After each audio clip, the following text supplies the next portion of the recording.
So you've got your backhand grip is a little bit elongated, a bit like this. You see how it's kind of straight through? Now if you can get it where you haven't got the trigger finger and you've got a block grip, then you're going to have that right angle here between the racket and the forearm. Okay, so instead of that, I'm going to go like this. Difference being that connection is going to be closer to you now instead of being out there, and you're going to have more leverage with the wrists. You can't use the wrists quite as well when you're out in the chopper grip. Okay, you've been going around the side here trying to force it with your arms. If you've got your block grips down here, you'll be able to rotate a lot better into the shot. Okay, so that looks better. You've been able to pull up with the wrists here to generate more spin. Your posture's better, you've been able to lean on the ball with that backhand. Now because you're a right eye dominant player, you have got that access to more rotation on that backhand side. Okay, so when you get your shoulders turned away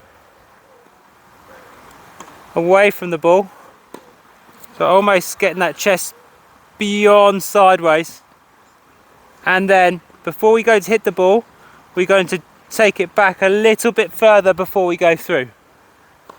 Okay, and this is what you've been feeling like you've been doing your double take back.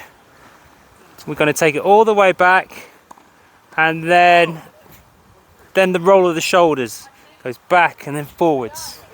Okay, so when we take the racket back, we don't want to take it all the way, we just take it to there, and then back and forwards.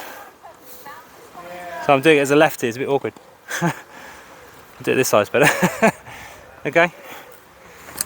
Being right eye dominant, I'll just use my left hand, you can see on this side, is if you're going to be cutting across like this, then you've lost your eye on the ball. So the defensive one out to the side is like a no-go for you, because you don't slice open stance, you slice across like that. But the slice that you can do is the approach slice, where you come in behind it. Because you've got your feet lined up like we discussed earlier, you can keep your head forwards and keep on the ball. So defensive slice out wide, probably better to try and hit your open stance backhand that we discussed.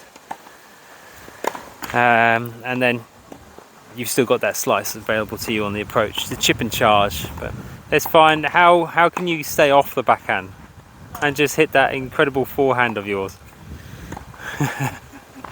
at all points. Let's consider with your forehand, if you go cross court, you only have to recover to this side of the center. Okay, but if you take that forehand and you go down the line into their backhand, you have to recover all the way to this side of center, because this is the new middle of the court, it's dynamic positioning. And if you go down the line on that forehand, you're more likely to get a backhand cross again. Okay, so when you're in a forehand rally, your best option is to keep it cross. You don't have to do as much recovering, and you're more likely to get another forehand, which is where you want to be. If it does end up that you, for some reason, maybe they've gone down the line, they end up on your backhand, do what you can to get it down the line again and push it back onto that forehand. So do you remember what shot we worked on to get the off your backhand onto the forehand? It's the slice, yeah. So the offensive slice will stay nice and low, it will skid through, and then when they get their forehand on it, all they can do is hit it up over the net, and you'll probably get a nice easy forehand to continue on, if not just finish the point on, because they've had it hit up. Okay, so we're going to use that offensive slice to great effect on that backhand if you need to get it back onto the forehand. But just remember, it's not this slice where you're coming across, it's got to be that slice where you've got your feet lined up. Otherwise, it's better for you to hit your open stance, probably cross court, and then wait for an opportunity for you can get your feet lined up to hit that slice down the line. Okay, or an even better idea is to wait for it to break down so you can run around it and hit that incredible forehand of yours down the line, which is a much safer shot, because if you're late on the ball, at least it's still going to go cross court. And then if you get it down the line, you're on a winner. But just remember, when you do go for that down the line shot, you've got more recovery to do, even on this side. You've got to get that side of centre. So if you run around your backhand and hit the inside in forehand down the line, that one's got to be really for a winner. Otherwise, you've taken yourself out of position.